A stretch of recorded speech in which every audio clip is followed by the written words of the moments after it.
सुनते हैं कि जब भी कभी बृहस्पतिवार का दिन होता है और उस दिन अगर किसी कारणवश बालों को धोना पड़ जाए तो घर के बड़े तुरंत मना कर देते हैं कि बृहस्पतिवार को बाल नहीं धोने चाहिए। आजकल की युवा पीढ़ी पुराने रीति रिवाज परंपराओं को नहीं मानते हैं। यह कहा जाता है कि बृहस्पतिवार को तो भैंस भी अपना सिर पानी में नहीं डुबोती है। जब एक जानवर ऐसा कर सकती है फिर इंसान क्यों नहीं। पर क्या आपने कभी यह सोचा है कि आखिर ऐसा क्यों है जो बृहस्पतिवार को बाल नहीं धोने चाहिए? अगर आप ये बात नहीं जानते हैं तो आपको बता दें कि सनातन धर्म के विभिन्न देवताओं में से एक देवता बृहस्पति भी हैं, जिन्हें विशेष रूप से गुरुवार के दिन ही पूजा जाता है। वे एक शुभ ग्रह माने जाते हैं और सुख समृद्धि बौद्धिक स्तर को बढ़ाने वाले शुभ फल देने वाले देवता हैं। ऐसी मान्यता है कि यदि गुरुवार के दिन बाल धो लिए जाएं तो ऐसे में भगवान बृहस्पति की कृपा उस जातक से उड़ जाती है, उसकी जिंदगी में धन की हानि होती है एवं साथ ही सुख समृद्धि के क्षेत्र में भी वो असफलता ही पाता है। लेकिन कुछ लोग इस तथ्य को महज अंधविश्वास मानते हैं, परंतु इस तथ्य के पीछे एक दंत कथा जुड़ी है। कहते हैं कि एक बार एक धनवान व्यक्ति हुआ करते थे।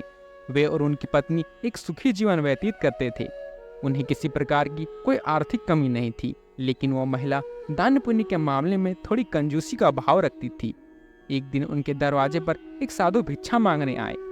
उस समय उस महिला के पति घर पर नहीं थे, तो उसने साधु को दरवाजे से यह कहकर लौट जाने को कहा कि वो घर के कार्यों में कुछ व्यस्त थे, कृपया करके वो कुछ समय के बाद दोबारा आए। लेकिन यह दृश्य एक बार नहीं कई बार दोहराया गया। रोजाना वो साधु वहां आते और भिक्षा मांगते, लेकिन हमेशा की तरह वह स्त्री उन्हें वही बहाना बनाकर जाने को कहती। परंतु एक दिन साधु ने पूछ ही लिया कि बताइए आप कब कार्यों को छोड़ मुझे दान देंगी? तो उत्तर में महिला ने कहा कि जब तक मेरे पास ढेरों कार्य हैं मैं तुम्हें भिक्षा नहीं दे सकती। तो साधु ने उत्तर में कहा कि प्रत्येक गुरुवार को अपने बाल धो लो, तुम इन सभी कार्यों से जल्द ही मुक्त हो जाओगी। उस महिला ने साधु की इस सलाह के पीछे छिपी गहराई पर गौर तो नहीं किया, लेकिन नियमित रूप से हर गुरुवार को बाल धोना आरंभ कर दिया। धीरे धीरे उनकी सारी संपत्ति पानी के बहाव की तरह खत्म होती चली गई।